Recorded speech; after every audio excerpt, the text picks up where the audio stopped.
an encore. Know you love gymnastics when I'm bending over backwards, but I'm hanging with some actors and they treat life like a movie. Hope I make it to the credits, I'll be fine. I hope my debit don't decline. I've been searching for a meaning, maybe find it in a Reddit or a blog post. She just wanna pet it, I'm like almost. She on. What's up, everybody in the written world? I am once again Kevin Mumford doing another artist spotlight. We're going back to the Nashville area, talking to Trey. How are you doing today? I'm doing pretty good. I'm doing pretty good. Blessed. Just blessed to be alive. Now, where would you say your love of music began? My love for music. I've always, I've always been like somewhat involved in music. Like since I was real little, I was in like the choir, played different instruments and stuff like that. So since I was younger, I definitely always had an interest for music. So, what kind of instruments were you playing? Well, when I was younger, I played the violin. And then as I got a little older, I played the piano and I played in the middle school band, the trumpet and stuff like that. So just a lot of different instruments. So, how do we get from violin and trumpets to writing raps? Well, I started writing raps, I would probably say my freshman year of high school. And I was introduced to kind of just like the art of it of in this program I was in called Thrust, which was at Fisk University. And they kind of had a hip hop week where they expounded on like the history and all the different components of hip hop. And there was like five different rooms you could go to, and I went to the rap room and I ended up, you feel me, rapping. And it was like, oh yeah, I kind of like this. It's kind of, you feel me, I kind of was feeling it. Now, programs like that you were in, you don't, especially when I was younger, you didn't really see programs like that. So, like, how do you feel is the importance of having like hip hop in the classroom? You know, hip hop is definitely just music in general. Just is a cultural kind of there's a cultural aspect to it. So I feel like it's definitely important when it comes to expression and just art in general, having those kind of things in the classrooms, just so people can kind of figure out what they want to do or what they want to pursue. I feel like a lot of times high rigor schools are more known for their, you know, STEM success more than their artistic success. So I definitely feel like adding art is gonna give would definitely give other kids a place where they can feel like themselves as opposed to just being forced to do things that other people feel are important, if that makes sense. Gosh. So let's go back to you as a rapper. Like the first rap you wrote, do you remember it? The first rap I wrote, actually I don't remember the exact rap. I remember it was to Montana 300, the song that he had. Man, it was but man, this is a shame I can't remember his song. It's one of his most popular songs. I wrote a like a rap to it, and I remember I called my boy Herm because he does music too. He still does music today too. And I called him and I rapped to him. And he was just like, "Dang man, dang, dang, dang." But yeah, that was like the first rap I ever wrote was to like a Montana 300 song. Now, is he a drill rapper? I tend to get those. Uh, I wouldn't say he's a drill rapper. He's definitely like a lyricist, but he definitely rap on some drill beats. I'm pretty sure the beat that I rapped to was a drill beat. So you're so it's interesting. So the first rap you ever rap to was a drill beat, but Yeah. it's not usually kind of the instrumentals that you normally rap to. So is it something that you kind of look into doing? Uh, Wait, say that again. Your first rap being the first rap you ever rap was a drill beat, but that's not necessarily what you normally type of beat you normally rap on.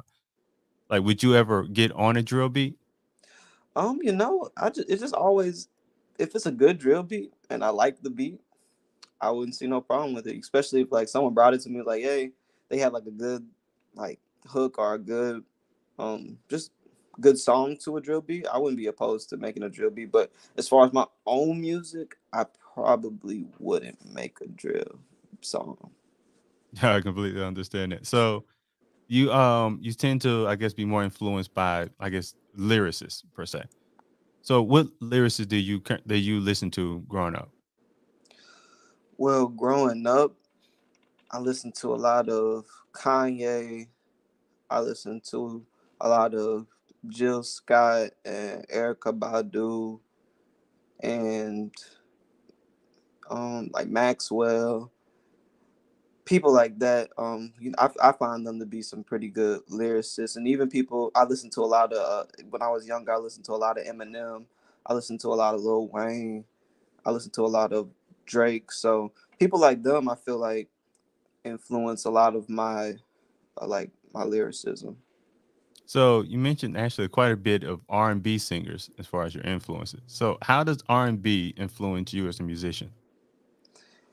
I feel like R&B definitely gives you more of a it has more of a feeling to it. So it's almost not just trying to create a song, you're trying to create a feeling in a lot of R&B. So I feel like I take that and I try to apply that to my own music. A lot of the time I'm not just trying to, of course, like I'm trying to make words that are smooth and kind of flow together, but at the same time it's all about creating that feeling, you know.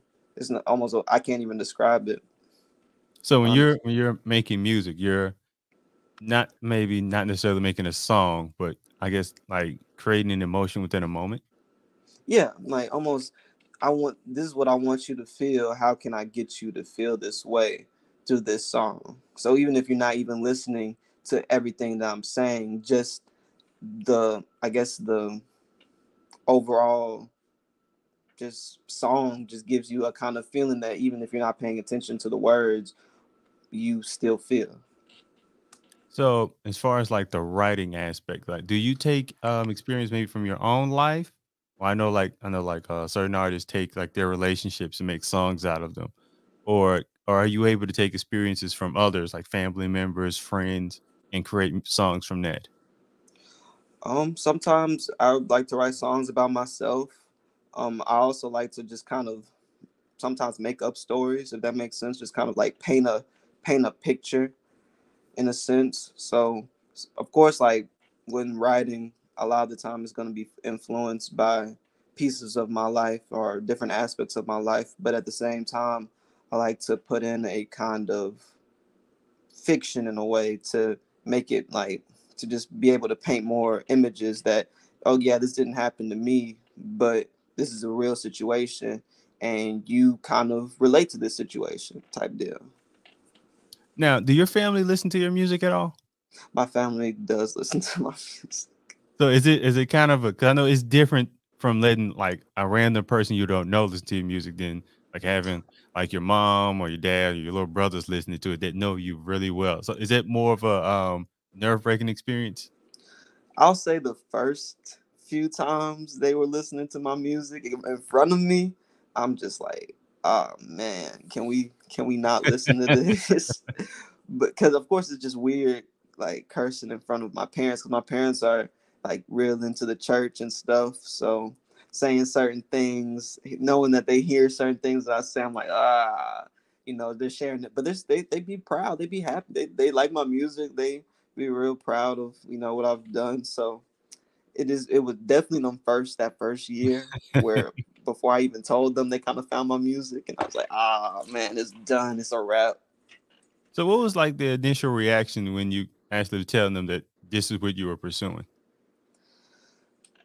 I don't think there was ever I, I don't think there was ever a real point where I just told my parents like, yeah, this is exactly They what I'm just gonna knew. do. It was just kind of like they just see me making a bunch of music. They see me buying studio equipment. They see me putting a lot of my energy and time into certain things, and I guess like eventually they were just like, you know what, your music is really good, and if this is what you want to do, then keep doing it. You just threw those hints out there. Yeah, we just threw them. They We picked up just the hints. So as far as do you remember your first performance? my first performance. My first performance, I think, was at a comedy show. My homeboys, Inevitable Entertainment, they've been throwing comedy shows for about, I want to say, they've been throwing comedy shows for maybe 3-4 years now. And so they one day my boy, he first started off in his house, and he was throwing shows out of his crib. And so he's like, yo, do you wanna perform? And so me and my boy JU came and performed. We didn't even have no speakers, no nothing. Like it was just straight acoustic. So we just got everyone in the room to snap, and we was rapping. And I think that may have been the first time that we performed. So it sounds like you started off having a bit of crowd control. Say that one more time. Sound like you started off having a bit of crowd control. You know, I've learned a lot about performing from my boy JU. Definitely, I feel like both of us definitely have increased our ability to be able to control the crowd. But since we first started performing, I feel like we've definitely had a good interactions with the crowd. So, like when you perform, because I know like some performers they like to they may focus on a certain person or maybe a certain few people, or they just like look at the as far back as they possibly can. So, do you like to kind of get eye contact with people? Because I know that can be quite nerve wracking. At this point, I want to interact with. I feel like when I'm on stage, I want to try to interact with as many people as I can. Of course, when you get like lost in the you can kind of get lost in just rapping and doing your stuff, and you stop paying attention to your interaction. But when I'm on stage, I definitely want to try to interact with as many people or make as many people feel a part of the performance as possible. So I feel like making eye contact with as many people as I can, and then locking on with the people who are showing that like, yeah, they're really feeling what you're saying, they really are interacting with the performance. Then I like to lock in on those people, but at the same time just keep it moving so that I can try to bring in as many people as possible. Now, talk about this project that you have coming out.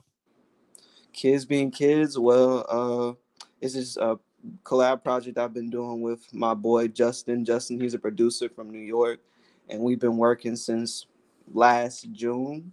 Like not yet, last year June, and we just kind of been making music together. And then it got to one point where it was like, man, we've made so many songs, we got all this together.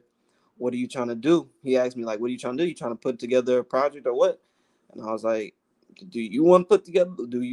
Is that what we're trying to do? And that's what we ended up deciding to do. And so from October to now, we just basically been trying to package it and put it together. But it's a project. It's kind of a dance hip hop kind of vibe. Like it's hip hop influence, but has a lot of dance and kind of pop inspirations in it. And that's just from my inspirations and his inspirations. And it has a few, all like everybody who's in the project is Nashville based, so take pride in that. And yeah, it's coming out this Friday. Keeping it Nashville. I like the sound of that. Now, before we let you go, I just want to ask you, what impact do you hope your music makes?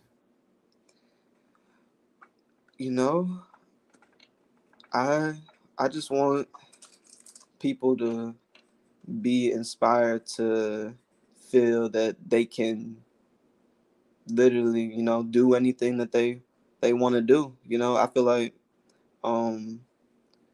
as far as my music, I just want people to be inspired that consistency and hard work, definitely pays off no matter where you start from.